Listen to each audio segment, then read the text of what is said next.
Hello dear student, हम continue कर रहे हैं क्लास 10th साइंस केमिस्ट्री में chapter 2 acids bases and salt. यह हमारा इस चैप्टर का लास्ट वीडियो है।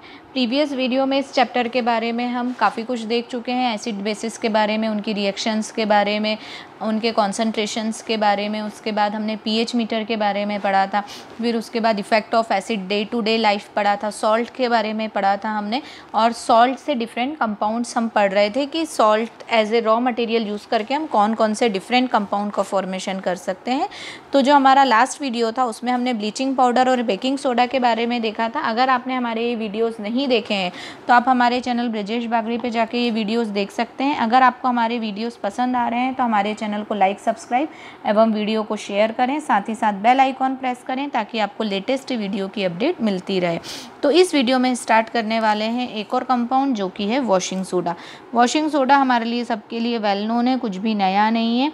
तो वॉशिंग सोडा का जो फॉर्मूला होता है वो होता है Na2.10H2O।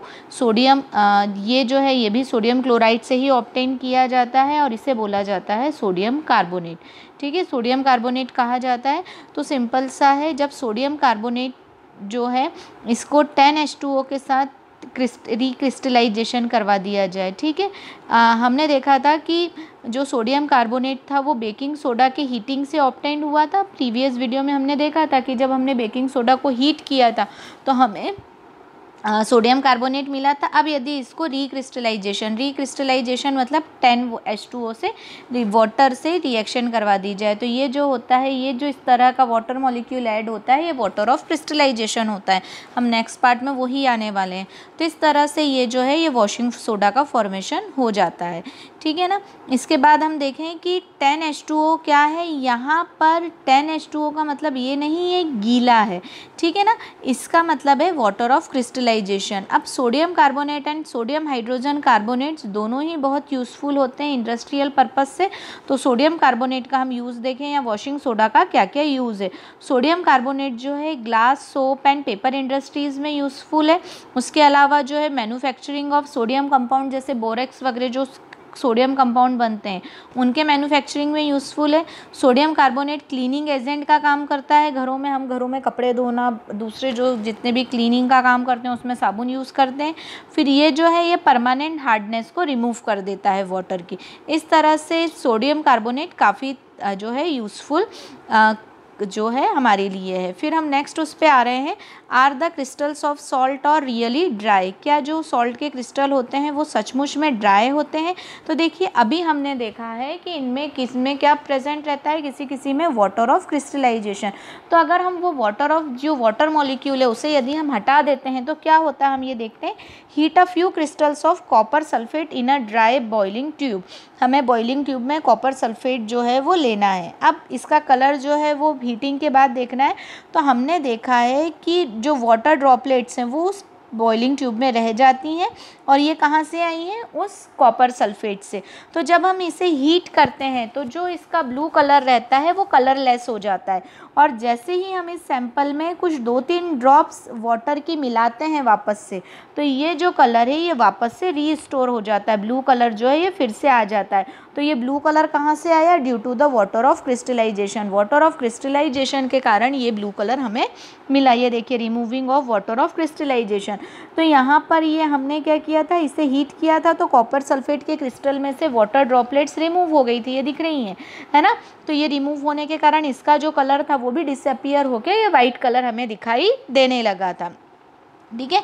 अब कॉपर सल्फेट जो हमें ड्राई पाउडर दिखता है एक्चुअली वो जो है यहाँ पर जब हम उसे हीट करते हैं, ठीक है, उसमें जो होता है वो वाटर ऑफ क्रिस्टलाइजेशन होता है। बट जब हम इसे हीट करते हैं तो वाटर रिमूव हो जाता है और सॉल्ट जो है वो वाइट कलर में हो जाता है। बट जैसे ही हम वाटर ऐड करते हैं तो हमें जो क्रिस्टल का ब्लू कलर है वो फिर से रीअपियर होने लगता है।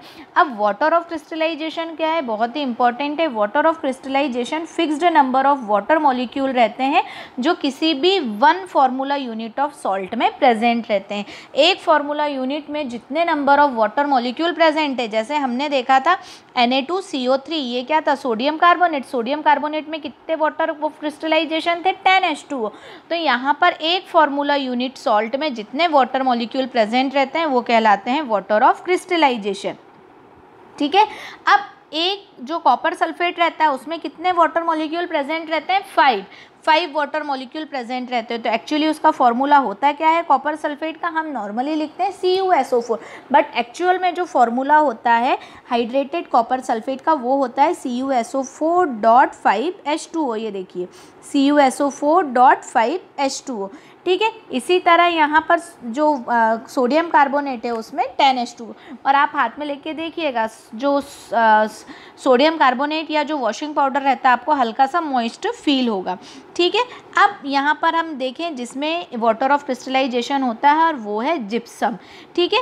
जिप्सम में जो होता है वो 2 वाटर ऑफ क्रिस्टलाइजेशन होता है, तो इसका फॉर्मूला होता है CaSO4.2H2O। यहाँ कितने वाटर ऑफ क्रिस्टलाइजेशन है? 2 वाटर, ठीक है ना, CaSO4.H2O।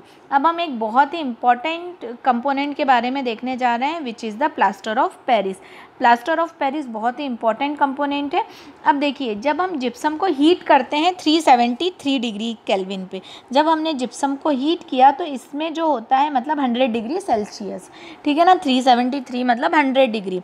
तो अब जब हम वाटर मॉलिक्यूल्स जो होते हैं ये क्या रहता है, इसमें से लॉस हो जाता है, और ये जो है ये कैल्शियम सल्फेट हेमीहाइड्रेट मतलब इसमें अब सिर्फ कितना बनता है? हाफ वाटर मॉलिक्यूल बचता है, 1.5 जो है वो रिमूव हो जाता है। तो अब फॉर्मूला बच हो जाता है CuSO4.5H2O, और ये बन जाता है कैल्शियम सल्फेट हेमीहाइड्रेट।